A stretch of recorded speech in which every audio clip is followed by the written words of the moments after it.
Bismillahirrahmanirrahim. Alhamdulillahirabbil alamin wassalatu wassalamu ala nabiyyina Muhammadin wa ala alihi wa ashabi ajma'in. Ahlul Quran yang dirahmati Allah Subhanahu wa taala, kita lanjutkan kajian tafsir muyassar kita. Dan subtema selanjutnya di surat Ali Imran adalah perumpamaan harta yang dinafkahkan oleh orang-orang kafir. Ya, perumpamaan harta yang dinafkahkan oleh orang-orang kafir. A'udzu billahi minasyaitonir rajim. Innal ladzina kafaru lan tughniya anhum amwaluhum wala auladuhum minallahi syai'a wa ulaika ashabun nari hum fiha khalidun. Ya. Ayat 116.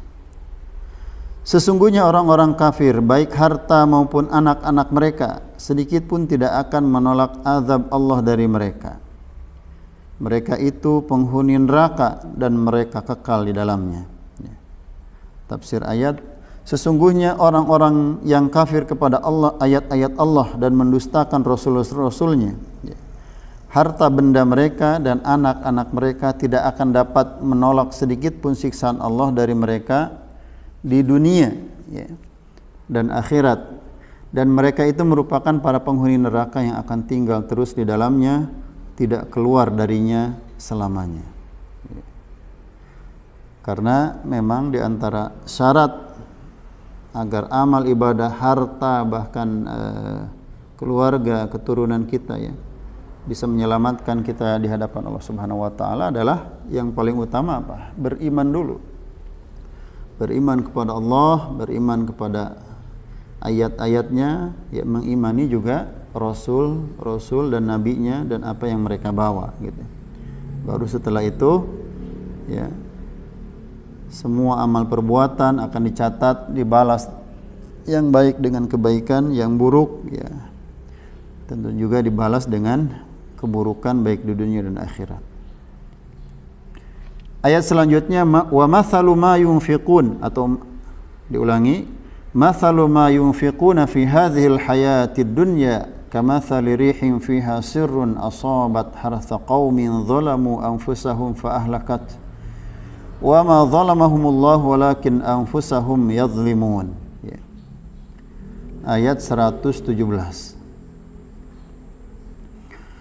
Perumpamaan harta yang mereka infakkan, perumpamaan harta yang mereka infakkan di dalam kehidupan dunia ini adalah ibarat angin yang mengandung hawa yang sangat dingin yang menimpa tanaman milik suatu kaum yang menzalimi diri mereka sendiri dengan berbuat dosa-dosa. Lalu angin itu merusaknya. Allah tidak menzalimi mereka, tetapi merekalah yang menzalimi diri mereka sendiri.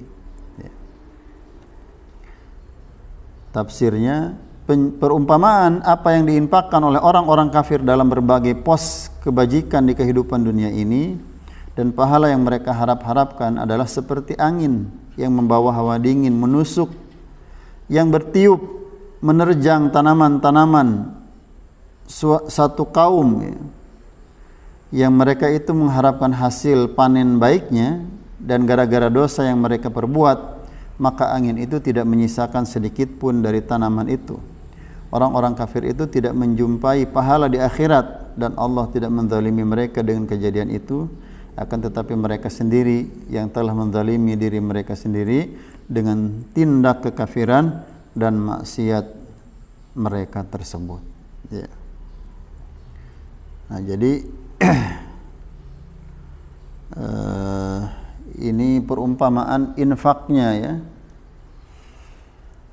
atau apa yang harta benda yang dikeluarkan oleh orang-orang yang kekafiran masih menyelimuti di dalam hatinya. Bahkan ketika mereka berinfak diibaratkan seperti seorang petani yang mengharapkan hasil panen yang baik dari taninya itu, tetapi ternyata artinya apa? Dia sudah menanam, dia sudah merawat, mengeluarkan biaya, mengeluarkan tenaga, waktu, harapan ketika datang musim panen dia mendapatkan hasil panen yang baik. Tetapi ya karena ada dosa dan kesalahan ya yang diperbuat, maka Allah Subhanahu wa taala seolah-olah mendatangkan angin yang sangat dingin yang merusak ya tanaman itu sehingga tidak menghasilkan hasil panen yang baik. Nah, ini perumpamaan bagi orang-orang kafir. Bahkan ketika mereka berinfak, ketika mengeluarkan harta ya, tetapi tidak diiringi dengan keimanan, tidak ya dilandasi ya, dan kemudian diikuti dengan niat yang baik ya. Sebelum niat tentu saja orientasinya ya. Ketika keimanannya tidak ada terhadap Allah, yang ada adalah kekafiran, maka yang terjadi adalah sebaliknya. Bukan kebaikan ya, di dunia terutama di akhirat, tetapi adalah siksaan dari Allah Subhanahu wa taala. Waliyadzubillah.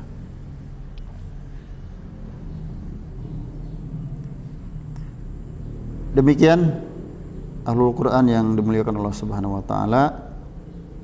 Mudah-mudahan Allah menjadikan ayat-ayat Al-Quran ini menjadi petunjuk-petunjuk bagi kehidupan kita, selalu mendekatkan diri kita kepada Allah Subhanahu wa taala. Dan bagi yang ingin terus mendapatkan update dari kajian tafsir Muyassar khususnya, karena insya Allah kita akan lanjutkan kajian ini sampai selesai ya, sampai surat An-Nas insyaallah taala.